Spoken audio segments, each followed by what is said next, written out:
Merci,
ministre. Merci, cher Nasser.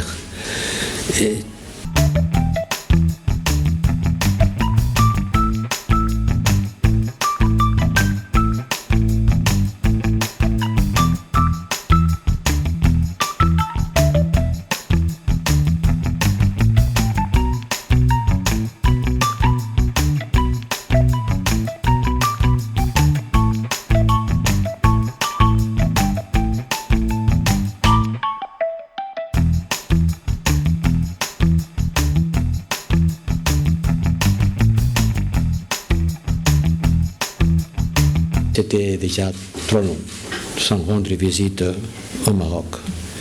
Donc merci beaucoup, cher ami Nasser Bourita, pour l'accueil chaleureux qui m'a été réservé. Comme tu l'as dit, nous venons d'avoir des échanges ouverts et fructueux entre amis qui peuvent se dire quelles sont ses positions dans un partenariat que, comme tu l'as dit, est basé sur des valeurs. Pas seulement sur des intérêts, aussi, mais sur des valeurs. Et je remercie au chef du gouvernement, M. Akjenouk, pour m'avoir fait l'honneur de s'entretenir avec moi ce matin. Et j'espère avoir l'occasion aussi d'échanger avec le conseiller de Sa Majesté, le roi Mohamed VI, M. Azoulay, et avec certains de tes collègues au gouvernement. Mais avant d'entrer dans les choses sérieuses, je pense que je dois commencer par féliciter le Maroc par le parcours exceptionnel de Lion de l'Atlas pendant la dernière Coupe du Monde. Et je l'ai dit en venant d'un pays qui a été battu par les Lions de l'Atlas. D'ailleurs, rien que les appeler les Lions de l'Atlas, c'est déjà de la guerre psychologique, parce que ça fait peur. Non, mais le Maroc a très très bien joué et je dois féliciter aux footballeurs et au pays tout entier. Donc, Mabrouk, cher Nasser, Mabrouk, vous le méritez. Et comment tu disais, l'Union européenne et le Maroc, nous avons battu au fil des années un partenariat qui est solide, qui est stratégique et qui est basé sur des actions communes et concrètes. Pas seulement sur la rhétorique et les jolis mots, mais sur les choses qui comptent, sur les faits, sur les ressources financières et les échanges technologiques, sociologiques et culturels. Il y a presque 5 millions de Marocains qui habitent en Europe. Et en Espagne, mon pays, seulement en Espagne, c'est presque 1 million. Comment non? Nos liens doivent être fertiles. Et permettez-moi de vous dire que nous, l'Union européenne, nous nous considérons un partenaire fiable du Maroc et que nous considérons le Maroc parmi les partenaires les plus dynamiques et les plus proches de nous. Ces partenariats se jouent par des initiatives. Je pense qu'il joue un rôle moteur dans l'espace euro-méditerranéen et dans la mise en œuvre de la nouvelle agenda pour la Méditerranée Et je dois te féliciter, ministre, pour tes interventions quand les Méditerranéens se réunissent autour de la table. Elles sont toujours remarquables et remarquées. Sans aucun doute, le Royaume du Maroc est le partenaire du sud de la Méditerranée qui a mis en œuvre des politiques de convergence avec l'Union européenne les plus puissantes. Et les faits sont là. Deux tiers du commerce extérieur du Maroc se fait avec l'Union européenne. Nous sommes le plus important partenaire commercial. Et plus de la moitié de tous les investissements étrangers qui se font au Maroc viennent de l'Europe. Plus de la moitié des investissements étrangers et 2/3 du commerce extérieur, c'est des palmarès difficiles à surmonter. Vous êtes aussi le bénéficiaire le plus important de la coopération de l'Union européenne dans la région. Dans la période 2014-2020, ça représentait 1,4 milliard d'euros. Et dans la période 2021-2027, on va passer de 1,4 à 1,6. Dans ces temps de pénurie financière, le fait d'augmenter 15% nos apports financiers, c'est quand même aussi remarquable. Et même quand on traverse des moments difficiles, comme ça a été le cas avec la pandémie, et maintenant que l'Europe fait face à une guerre dans ses frontières de l'Est, ces partenariats prennent plus d'importance. Cette guerre se transmet des ondes de choc qui touchent tout le monde, qui nous ont touchés à nous, Européens, et à vous, Marocains. Et je pense que seulement ensemble est responsable. Dans ce contexte, je souhaite réitérer l'engagement fort de l'Union européenne pour ces partenariats et notre volonté de l'élargir, de l'approfondir et de faire le nécessaire pour préserver son cadre juridique. Nous travaillons dans un cadre d'état de droit, nous devons respecter les décisions de tribunaux, préserver le cadre juridique et l'adapter quand nécessaire. Ceci, bien sûr, dans le respect des règles du droit international, du droit communautaire, bâtir une vision toujours plus ambitieuse de notre partenariat, il a souligné, je te rejoins. Mais, comme tu l'as dit aussi, il faut mettre en œuvre les engagements. Il faut faire de sorte que la lettre écrite dans un papier devienne quelque chose que le citoyen puisse percevoir dans sa vie quotidienne. Il faut passer des mots à l'action dans beaucoup de domaines. La lutte contre les changements climatiques, la transition énergétique, avec ces partenariats verts qu'on vient de signer, l'engagement de l'Union européenne à accompagner le Maroc dans ses réformes structurelles, notamment dans le domaine de la protection sociale, de la santé et de l'éducation, en suivant la vision de Sa Majesté le Roi, qui s'exprimait beaucoup de fois sur ce sujet, et sa volonté de faire le Maroc aller de l'avant dans ces domaines social, sanitaire, éducatif.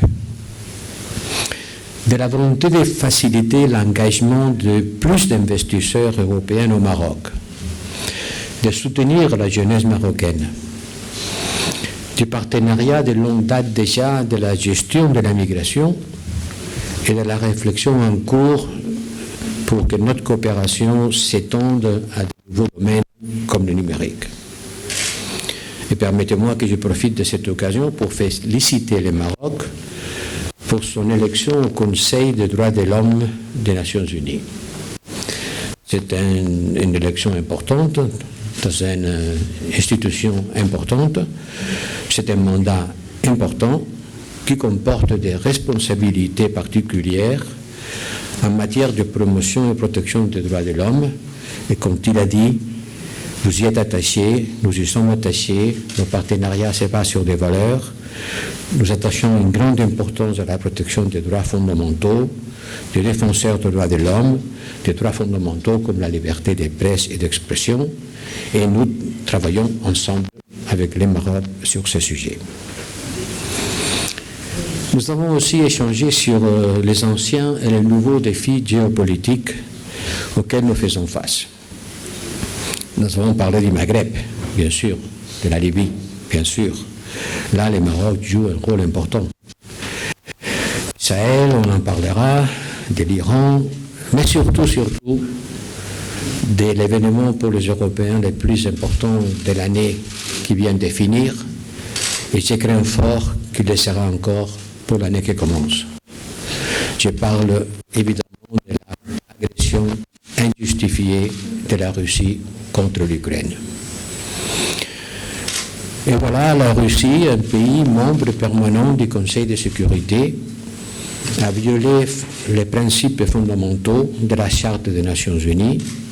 Il a envahi son voisin pacifique sans raison ni motif. Et cette guerre ne menace pas seulement l'Ukraine ou l'Europe, c'est un défi majeur pour le monde entier. Elle met en péril la sécurité alimentaire, elle met en péril l'énergie pour des millions de personnes dans le monde entier. Et la propagande russe prétend que nos sanctions seraient responsables de ces difficultés. Je profite de cette occasion pour dire à nouveau que ça, c'est un mensonge. Nos sanctions ne visent pas du tout, absolument pas, en aucune manière, les exportations de céréales ou d'engrais russes. Ça a été la Russie qui a ciblé les ports, les routes, les silos de grains en Ukraine et continue à lancer des attaques de missiles et de drones contre les villes, les quartiers où les habitants habitent, et essaye de détruire toute l'infrastructure civile pour faire que les Ukrainiens plongent dans les froids et les noirs. Nous allons continuer à aider l'Ukraine. Nous avons adopté des sanctions sans précédent. Nous avons décidé un embargo sur le charbon et le pétrole russe. Et nous nous sommes libérés pratiquement, totalement de la dépendance énergétique vis-à-vis de la Russie. Le peu qui reste sera éliminé pendant cette année. Et dans ce contexte, ministre, la voix du Maroc compte beaucoup dans les efforts engagés pour arrêter cette guerre, pour atténuer son impact économique et humain. Et c'est bien de voir que le Maroc a condamné l'annexion de plusieurs provinces ukrainiennes quand ça a été question de voter aux Nations Unies. Évidemment, nous avons abordé la question du Sahara occidental. Je sais à quel point c'est une question existentielle pour le Maroc. Et nous comprenons l'importance fondamentale de ce sujet pour le Maroc. Je vais rajouter ici que l'Union européenne soutient le processus des Nations Unies et les initiatives de l'envoyé spécial du secrétaire général visant à obtenir une solution politique qui soit juste, réaliste, pragmatique, durable et mutuellement acceptable, et qui repose sur le compromis en conformité avec les résolutions du Conseil de sécurité des Nations Unies. Et nous avons pris note et nous valorons beaucoup les efforts sérieux et crédibles menés par le Maroc à cet effet. Et nous encourageons toutes les parties à poursuivre leur engagement dans un esprit de réalisme et de compromis dans le contexte d'arrangement conforme aux buts et aux principes énoncés dans la Charte des Nations Unies.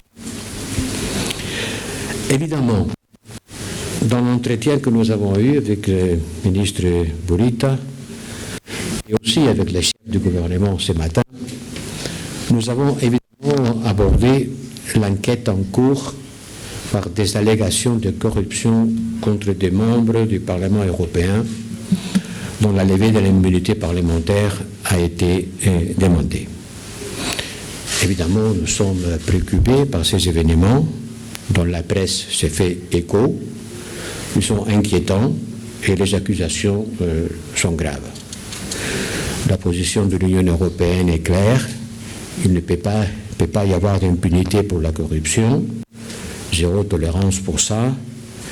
Nous devons attendre les résultats des investigations en cours de la part des autorités judiciaires qui doivent amener toute clarté sur ces événements et nous attendons la pleine collaboration de tout le monde dans cette enquête. Pour finir, je voudrais annoncer que nous sommes convenus de lancer 2 nouvelles initiatives qui vont renforcer notre partenariat. Un dialogue de haut niveau en matière de sécurité qui se tiendra à Rabat prochainement. Une coopération renforcée dans les instances multilatérales entre l'Union européenne et le Maroc, parce que sans doute l'architecture internationale multilatérale doit être revue. Et des initiatives portées ensemble par des pays du Nord et du Sud ont toute leur place dans ce processus de renouvellement. Nous avons beaucoup de sujets à explorer pour approfondir notre partenariat. Permettez-moi, ministre, de souligner encore une fois, nous devons capitaliser sur nos acquis communs pour regarder vers un avenir encore plus amical. Merci, ministre. Merci. Merci.